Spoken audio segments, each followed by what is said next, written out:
Hello and welcome, my dear friends and students. Now, in today's video, I am going to explain the reflection of a wave. We have to generally consider here the two types of waves, that is transverse wave and longitudinal wave. We have to study the reflection of transverse wave from the surface of denser medium, a reflection of a longitudinal wave from the surface of a rarer medium, as well as the reflection of transverse wave when it passes from rarer to denser medium and from denser to rarer medium. So let us consider one by one. First of all, we have to consider what do you mean by reflection of wave.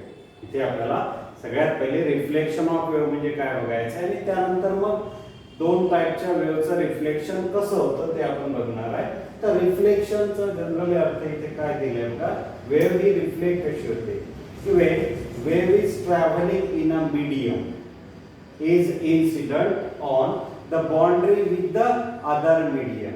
जेव्हा आपण वेव्हला एका medium मधून travel करू, समजा आता हे air medium आहे, या एअर मीडियम मधून जर वेव्ह आपण ट्रॅव्हल करत असेल, आता ती वेव्ह जर आपण त्या वॉलवर फॉल करत असेल म्हणजे ते दुसरं मीडियम झालं, त्याची बाउंड्री त्याच्या आतमध्ये नव्हे त्याच्या बाउंड्रीवर आपल्याला फॉल करायचं आहे.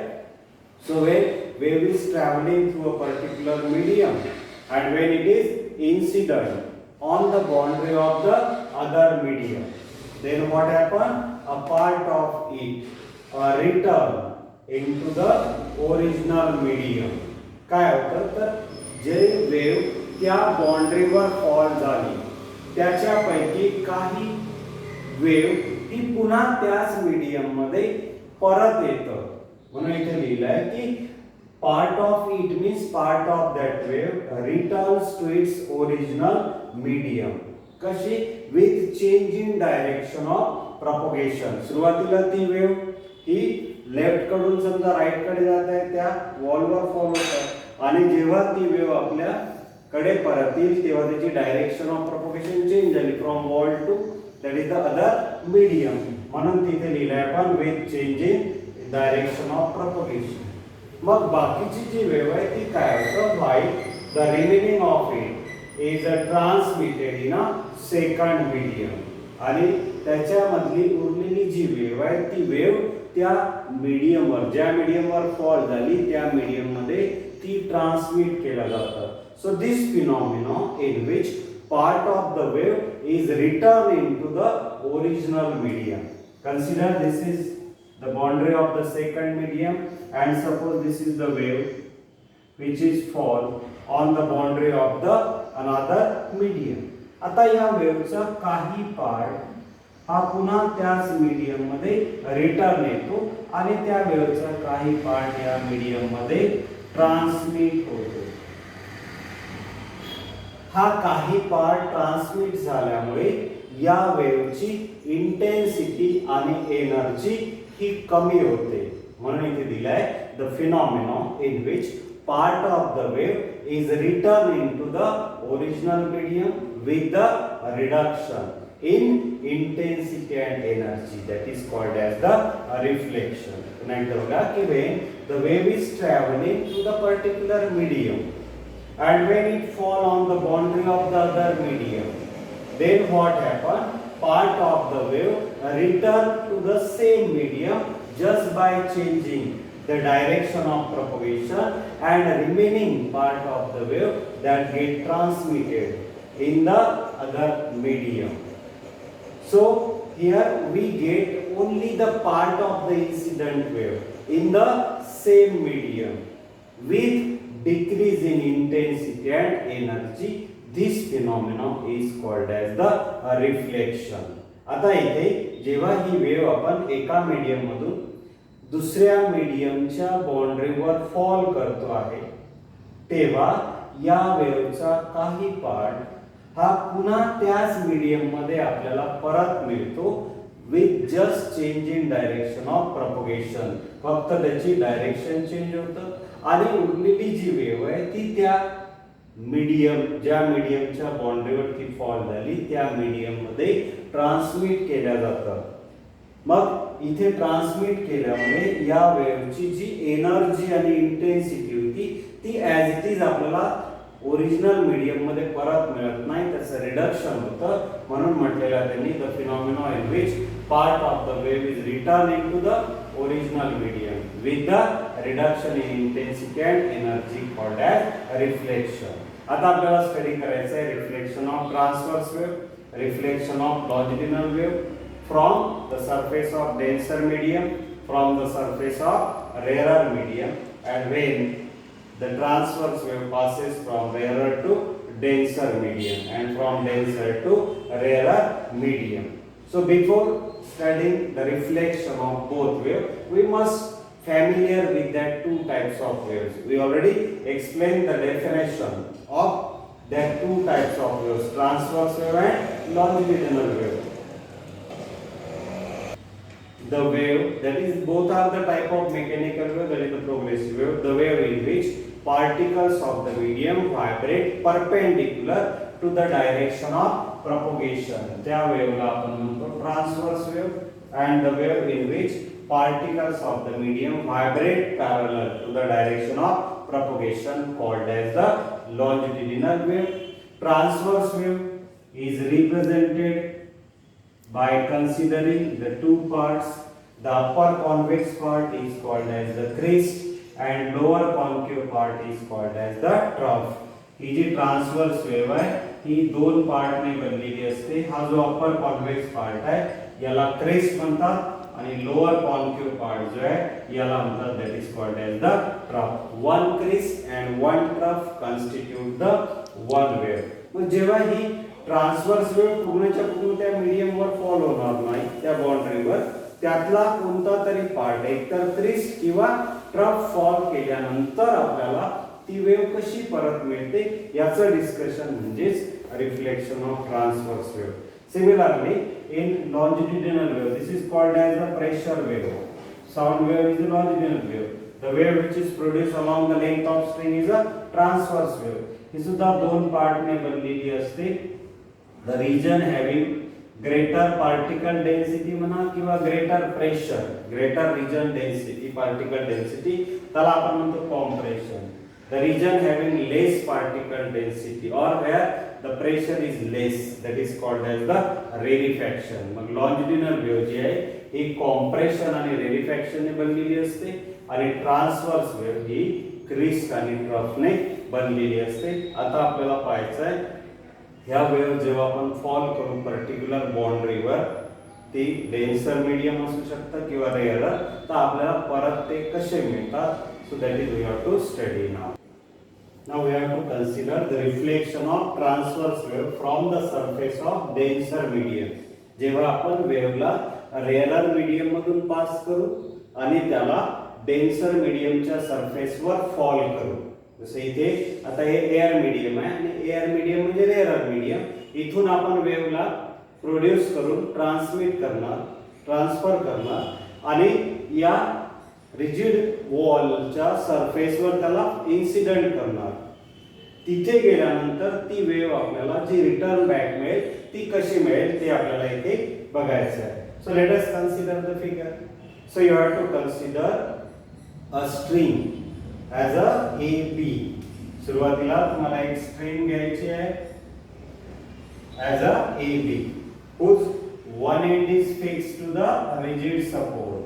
ज्याचा एक एंड कोणता B एंड आपण रिजिड सपोर्टला फिक्स केलेला आहे आणि एक एंड जो आहे तो फ्री ठेवायचा आहे which is in our hand so that we can disturb that one end to produce the wave. मग एक एंड जो आहे तो फिक्स आहे, रिजिड सपोर्टला बांधलेला आहे आपण, तो बी एंड आणि एक एंड की जो फ्री आहे तो आपल्या हातामध्ये आपल्याला घ्यायचा आहे जर्क देण्याकरता, that is the A end. म्हणून पहिला पॉइंट तुम्हाला लक्षात ठेवायचा आहे, consider a string A B whose one end is fixed, that is B end is fixed to the rigid support and other end, that is A end, is free to move. Now in order to produce the transverse wave, आता आपल्याला transverse wave produce करायची आहे, तर त्यासाठी आपण काय करणार. So when a jerk, आता जो हँड आपल्या हातात जो एंड स्ट्रिंगचा आपल्या हातामध्ये आहे त्याला आपण असं जर्क देणार, त्याला असं झटका देणार. आपण स्ट्रिंगला असं जर्क दिल्यानंतर काय होईल तर फ्री एंडला एक अपवर्ड कॉन्व्हेक्स पार्ट तयार होईल ज्याला आपण म्हणतो क्रिस्ट. जिथे आपण त्या दोरीला असं जर्क देऊ, झटका देऊ, तर तिथले जे पार्टिकल्स आहेत त्या स्ट्रिंगचे ते अपवर्ड डायरेक्शनला मूव्ह होतात. म्हणून इथे आपल्याला अप्पर कॉन्व्हेक्स पार्ट मिळतो ज्याला आपण क्रिस्ट म्हणतो. हा दुसरा पॉइंट कन्सिडर करायचा. When a jerk is given to the free end, कोणत्या एंडला ए एंडला, तेव्हा काय झालं crest is generated in the string. जेव्हा आपण स्ट्रिंगच्या फ्री एंडला एक जर्क दिला त्यावेळेला त्या स्ट्रिंगला एक अप्पर कॉन्व्हेक्स पार्ट तयार झाला दॅट इज द क्रिस्ट. एकदा ही क्रिस्ट तयार झाल्यानंतर म्हणजेच काय we produce the short disturbance that is called as the wave pulse. So for the wave pulse travelling through the medium, आता आपल्याला रिफ्लेक्शन साठी दोन मीडियम कन्सिडर करायचे आहे. एक जिथून ती वेव्ह आपण प्रोड्यूस करून पास करणार आहे, प्रोपोगेट करणार आहे, आणि दुसरं मीडियम ज्याच्यावर आपण त्याला फॉल करणार आहे. मग कोणतं डेन्सर आणि कोणतं रेअरर याच्यामध्ये, तर for the wave pulse travelling on the string is considered as a rarer medium and this rigid wall that is considered as a or rigid support considered as a denser medium. मग आता आपल्याला actually सांगायचं आहे की काय होईल जेव्हा आपण क्रिस्टला या स्ट्रिंगच्या अलॉंग मूव्ह करू. तर बघा क्रिस्टला हा जो पार्टिकल आहे स्ट्रिंगचा तो कोणत्या डायरेक्शनला मूव्ह होत आहे अपवर्डला. म्हणून मी इथे लिहिलंय when crest moves along the string toward the B, A कडून बी कडे, इथे आपण त्याला प्रोड्यूस केलं आणि हळूहळू ते डिस्टर्बन्स आता फिक्स एंड कडे जात आहे, बी एंड कडे. म्हणून आपण लिहिलंय when crest moves along the string toward the B it pull the string और particles of the string in upward direction. जो जर्क आपण त्याला दिला तो अपवर्ड डायरेक्शनला दिला, त्यामुळे इथे प्रोड्यूस झालेला जो क्रिस्ट होता तो क्रिस्ट हळूहळू पुढे जाईल. ही क्रिस्ट पुढे जाताना मग आता प्रत्येक स्ट्रिंगचा पार्टिकल तो अपवर्ड डायरेक्शनने डिस्प्लेस करेल, अपवर्ड डायरेक्शनने मूव्ह करेल. मग जेव्हा ही क्रिस्ट आता एका पर्टिक्युलर स्ट्रिंगच्या पॉइंटला येऊन पोहोचेल की जो फिक्स आहे, जो आपण रिजिड वॉलला फिक्स केलेला आहे तो म्हणजे बी पॉइंट.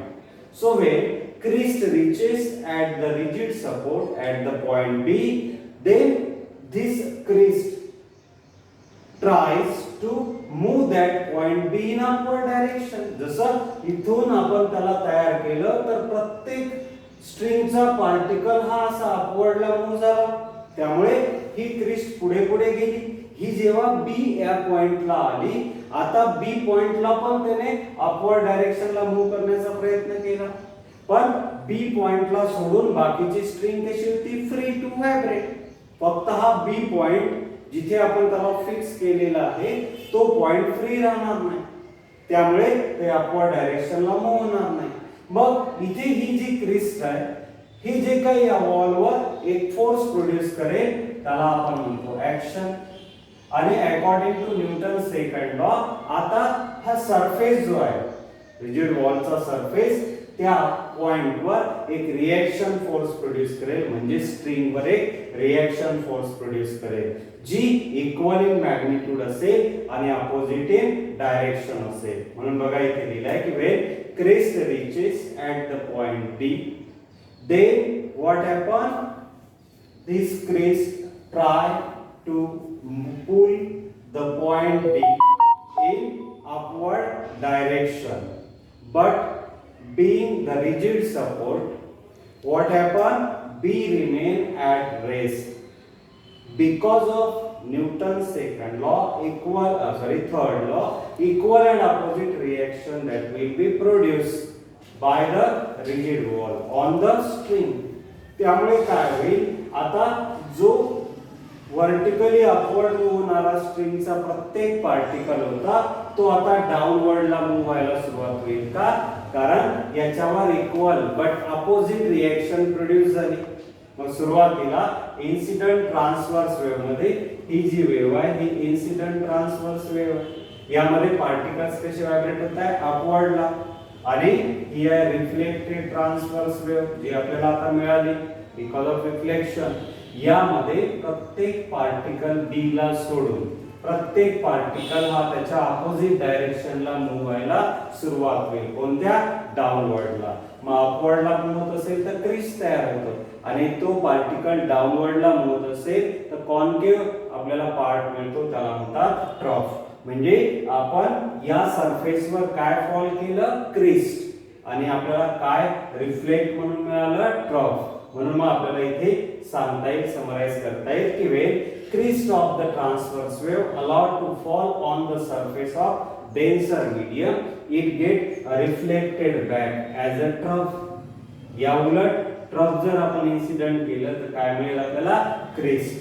आता या crest is converted into trough or reflected back as a trough and trough is reflected back as a crest. यामुळे काय होतं? there is a phase difference between incident wave and the reflected wave.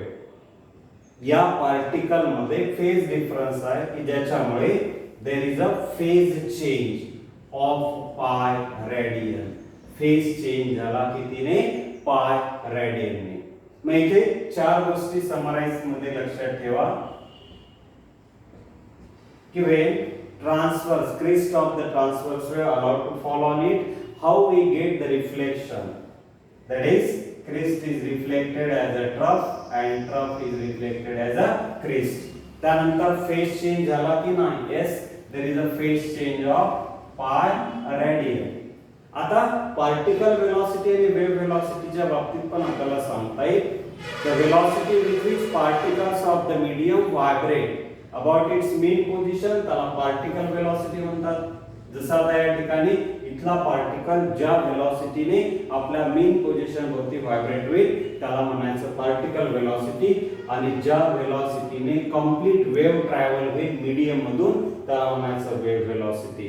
मग आता इथे काय होतं बघा, wave velocity changes, particle velocity changes. Wave velocity change झाली कारण फॉल झाल्यानंतर आता आपण बघितलं की part of the wave that get transmitted to that medium with the reduction in intensity आणि एनर्जी कमी झाली तर वेलोसिटी त्याची कमी होईल. वेव्ह वेलोसिटी चेंज झाली. आपण म्हणू शकतो त्याची डायरेक्शन पण बघा, सुरुवातीला ती वेव्ह ए कडून बी कडे ट्रॅव्हल होत, नंतर ती वेव्ह बी कडून ए कडे, म्हणजे वेव्ह वेलोसिटी पण चेंज झाली.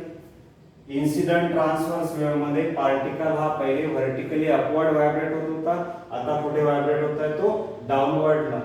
त्यामुळे आता इथे आपल्याला पार्टिकल वेलोसिटी मध्ये पण बदल झाला असं सांगता येईल. मग या चार पॉइंटच्या आधारे आपल्याला समराइज करू शकतो. पुन्हा एकदा बघा की for the reflection of transverse wave from the surface of denser medium, we have to consider one string as a AB whose one end is fixed to the rigid support and other end is free to vibrate. त्यानंतर आता आपल्याला काय करायचं की some jerk is given to the free end so that transverse wave that should be produced on the string. मग ज्या एंडला आपण jerk देऊ तिथे जे स्ट्रिंगचे पार्टिकल्स आहेत ते व्हर्टिकली अपवर्ड मूव्ह झाले, म्हणजे इथे काय तयार झालं? क्रिस्ट तयार झालं. So when jerk is given to the free end, crest is generated along the string. So that crest is then propagating through the same medium. इथे आता आपण स्ट्रिंगला रेअरर मीडियम कन्सिडर करतोय आणि रिजिड वॉलला डेन्सर मीडियम कन्सिडर करतोय. जेव्हा ही wave मग rarer medium मधून pass होईल, कारण स्ट्रिंग ही एअर मीडियम मध्ये आहे, तिथून जेव्हा ती वेव्ह पास होईल तेव्हा आता प्रत्येक पार्टिकल स्ट्रिंगचा हा व्हर्टिकली अपवर्ड व्हायब्रेट होतो, आणि जेव्हा तो या एका फिक्स पॉइंटला येऊन पोहोचतो बी पॉइंटला तेव्हा त्याला पण तो अपवर्डला मूव्ह करण्याचा प्रयत्न करतो, पण तो फिक्स असल्यामुळे अपवर्डला मूव्ह होत नाही. स्ट्रिंग त्या वॉलवर फोर्स एक्झर्ट करतात, त्याला ऍक्शन म्हणतात. त्याच वेळेला ही वॉल त्या स्ट्रिंगवर एक अपोजिट आणि इक्वल फोर्स प्रोड्यूस करेल त्याला किंवा एक्झर्ट करेल, त्याला म्हणतात reaction. Because of the reaction there is a change in particle velocity. जे पार्टिकल्स व्हर्टिकली अपवर्ड मूव्ह होते ते आता ते डाऊनवर्डला मूव्ह होईल आणि डाऊनवर्डला मूव्ह झाल्यामुळे क्रिस्टचं आपल्याला रिफ्लेक्शन कशामध्ये मिळालं ट्रफ मध्ये upper convex part is called as crest and lower concave part is called as trough मग इथे आपल्याला या 4 पॉइंटच्या द्वारे याला समराइज करता येतं की in the reflection of transverse wave from the surface of denser medium what happen wave velocity changes wave velocity get reverse पहिले टुवर्ड द सरफेस होती नंतर अवे फ्रॉम द सरफेस झाली त्यानंतर पार्टिकल वेलोसिटी इन्सिडेंट मध्ये vertically upward आहे तर reflected मध्ये downward आहे wave particle velocity changes crest is reflected as a trough is reflected as a crest आणि क्रिस्टचं कन्व्हर्शन ट्रफ मध्ये झाल्यामुळे इन्सिडेंट आणि रिफ्लेक्टेड मध्ये फेज चेंज झाला फेज डिफरन्स आहे त्यामुळे फेज चेंज होईल आणि तो फेज चेंज कितीचा आहे pi radian so this is how we can explain the reflection of transverse wave from the surface of denser medium now we have to consider the reflection of same wave but from the surface of another type of medium that is the rarer medium so for that again you have to consider one string as a AB but there is slight change in situation A end is free as usual but B end is now attached to the ring and that ring is not fixed that ring is able to slide over the vertical metal rod without any friction इथे आपल्याला reflection of transverse wave from the surface of rare medium study करायचा आहे त्यासाठी पुन्हा आपण एक string घेतली आहे ए बी ज्याचा एक एंड फ्री आहे ए आणि बी एंड जो आहे तो रिजिड सपोर्टला फिक्स न राहता आता आपण एक सर्क्युलर रिंग घेतली आहे त्या रिंगला तो एंड टाय अप केलेला आहे आणि ती रिंग जी आहे त्या मेटल रॉडच्या अलॉंग स्लाइड होऊ शकतं विदाउट एनी फ्रिक्शन अशी सिच्युएशन आहे बघा मग पहिला point consider a string A B whose one end is attached to the ring कोणता एंड बी एंड अँड तो एंड कसा राहील ती जी रिंग आहे that ring can slide easily on the vertical metal rod without friction पुन्हा आपल्याला free एंडला त्या स्ट्रिंगला जर्क द्यायचा आहे so when a jerk is given to the free end of the string then what happen again the particles of the string move in vertically upward direction giving us the crest म्हणून मी इथे लिहिलंय a jerk is given to the free end of the string a crest is produced आता ही wave propagate होत असताना कोणतं medium rare आहे कोणतं डेन्सर आहे ते सांगायचं आहे so for the propagation of that wave pulse what happens the string is now act as a rarer medium and the other end attached to the ring that act as a denser medium मग आता इथे आपल्याला याला fall करायचं या surface वरून इकडे पुन्हा एकदा ऐका for a wave pulse travelling the string is in denser हा डेन्सर मीडियम आहे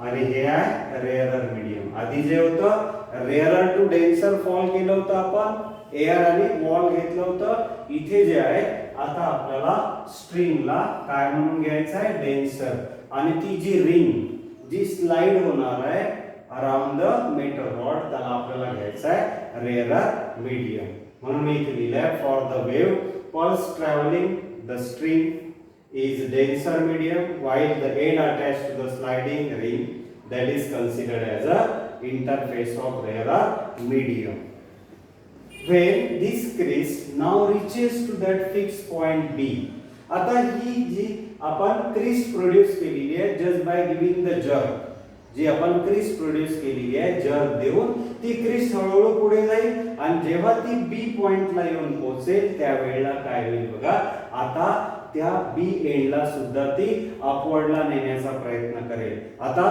तो बी एंड जो आहे तो रिंगला अटॅच आहे रिंग फिक्स नाही आहे रिंग मूव्ह शकतं म्हणून आता ती रिंग अशी अपवर्डला मूव्ह होतं आणि रिंग ही अपवर्डला मूव्ह झाल्यामुळे आपल्याला या वेव्हचं जे काही रिफ्लेक्शन मिळेल ते रिफ्लेक्शन या फिगर वरून तुम्हाला इझिली लक्षात येईल नाव this particle velocity remain in the same direction. ती रिंग होऊ शकत असल्यामुळे पहिल्या केस मध्ये तो बी पॉइंट फिक्स होता, त्यामुळे तो पार्टिकल तिथला व्हायब्रेटच झाला नाही, त्यामुळे त्याने इक्वल अपोजिट फोर्स रिएक्ट केला, एक्झर्ट केला, त्यामुळे वर्टिकली अपवर्डला व्हायब्रेट होणारे पार्टिकल डाऊनवर्डला व्हायब्रेट झाले, त्यामुळे आधी आपल्याला क्रिसचं कन्व्हर्शन ट्रफ मध्ये मिळालं. इथे हे पार्टिकल